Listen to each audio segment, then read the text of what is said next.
The Heroes of Olympus, Book 5, The Blood of Olympus, by Rick Riordan. Chapter 10, Leo. Some more call back there, Percy said, choosing the air conditioning. He and Leo had just searched the museum.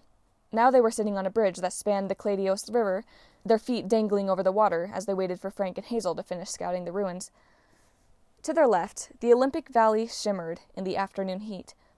To their right, the visitors' lot was crammed with tour buses. Good thing the Argo II was moored 100 feet in the air, because they never would have found parking. Leo skipped a stone across the river. He wished Hazel and Frank would get back. He felt awkward hanging out with Percy. For one thing, he wasn't sure what kind of small talk to make with the guy who'd recently come back from Tartarus. Catch that last episode of Doctor Who?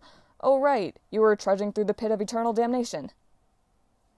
Percy had been intimidating enough before, summoning hurricanes, dueling pirates, killing giants in the Colosseum.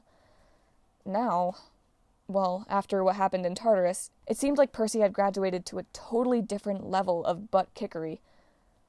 Leo had trouble even thinking of him as part of the same camp.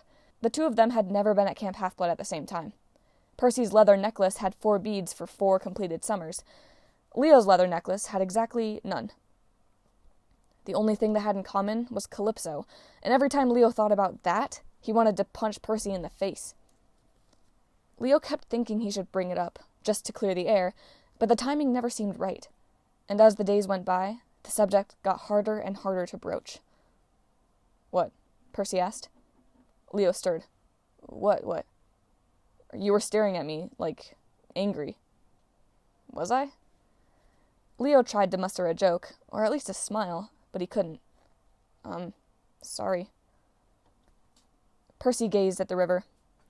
I suppose we need to talk. He opened his hand, and the stone Leo had skipped flew out of the stream, right into Percy's palm.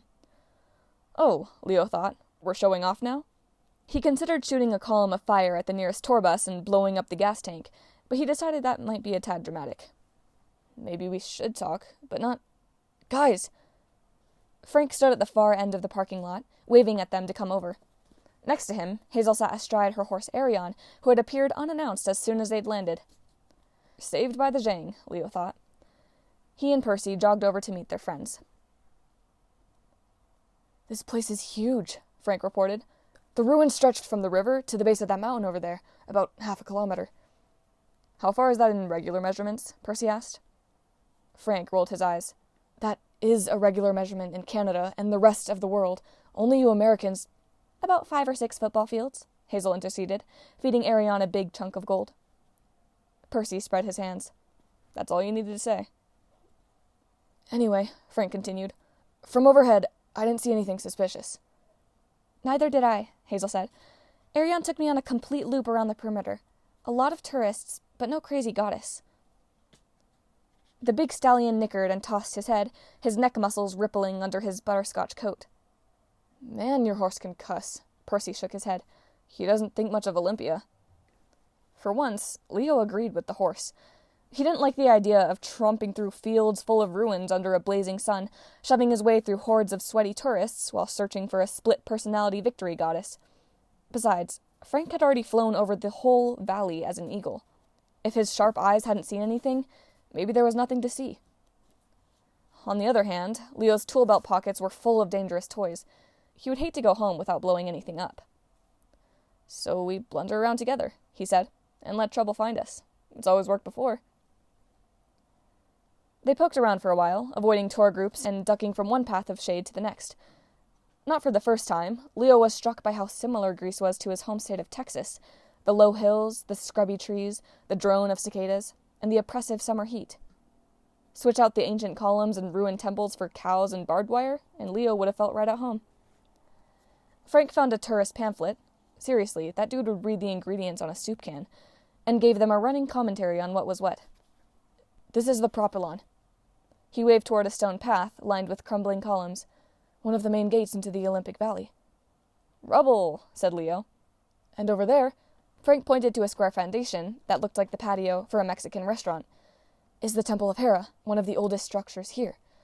More rubble, Leo said.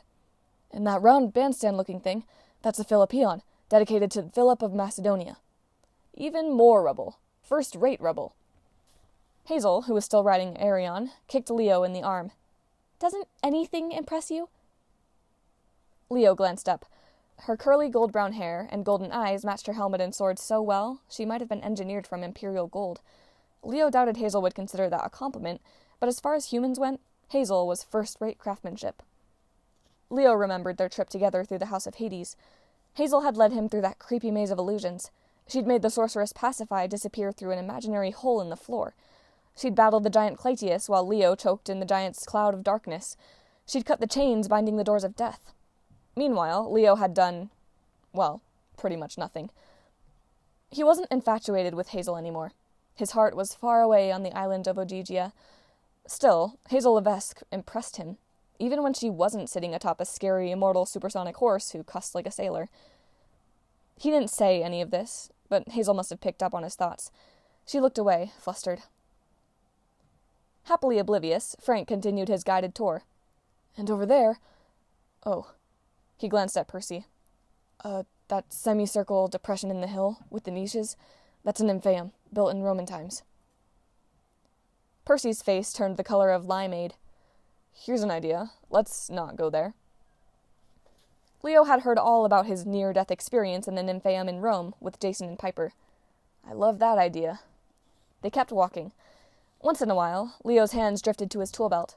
Ever since the Kerkopes had stolen it in Bologna, he was scared he might get belt-jacked again, though he doubted any monster was as good at thievery as those dwarves. He wondered how the little crud monkeys were doing in New York. He hoped they were still having fun harassing Romans, stealing lots of shiny zippers and causing legionnaires' pants to fall down. "This is the Pelopion," Frank said, pointing to another fascinating pile of stones. "Come on, Zhang," Leo said. "Pelopion isn't even a word. What was it, a sacred spot for plopping?" Frank looked offended. "It's the burial site of Pelops. This whole part of Greece, the Peloponnese, was named after him." Leo resisted the urge to throw a grenade in Frank's face. "I suppose I should know who Pelops was?" "He was a prince, won his wife in a chariot race. Supposedly he started the Olympic Games in honor of that." Hazel sniffed. "How romantic. Nice wife you have, Prince Pelops. Thanks, I won her in a chariot race." Leo didn't see how any of this was helping them find the victory goddess. At the moment, the only victory he wanted was to vanquish an ice-cold drink and maybe some nachos. Still, the farther they got into the ruins, the more uneasy he felt. He flashed back to one of his earliest memories, his babysitter, Theoclida, aka Hera, encouraging him to prod a poisonous snake with a stick when he was 4 years old. The psycho goddess told him it was good training for being a hero, and maybe she'd been right. These days, Leo spent most of his time poking around until he found trouble. He scanned the crowds of tourists, wondering if they were regular mortals or monsters in disguise, like those Edelwins who'd chased them in Rome. Every so often, he thought he saw a familiar face. His bully cousin, Raphael. His mean third-grade teacher, Mr. Borquin. His abusive foster mom, Teresa. All kinds of people who had treated Leo like dirt. Probably he just imagined their faces, but it made him edgy. He remembered how the goddess Nemesis had appeared as his Aunt Rosa, the person Leo most resented and wanted revenge on. He wondered if Nemesis was around here somewhere, watching to see what Leo would do. He still wasn't sure he'd paid his debt to that goddess. He suspected she wanted more suffering from him. Maybe today was the day. They stopped at some wide steps leading to another ruined building, the Temple of Zeus, according to Frank. "Used to be a huge golden ivory statue of Zeus inside," Zhang said. "One of the 7 wonders of the ancient world, made by the same dude who did the Athena Parthenos." "Please tell me we don't have to find it," Percy said. "I've had enough magic statues for one trip." "Agreed." Hazel patted Arion's flank, as the stallion was acting skittish.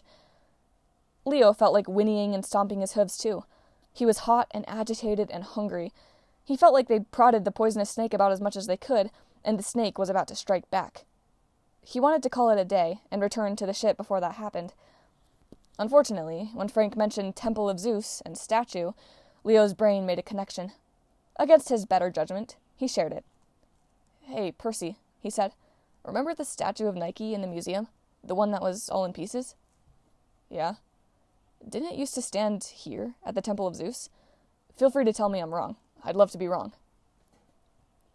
Percy's hand went to his pocket. He slipped out his pen, riptide. "You're right. So if Nike was anywhere, This would be a good spot. Frank scanned their surroundings.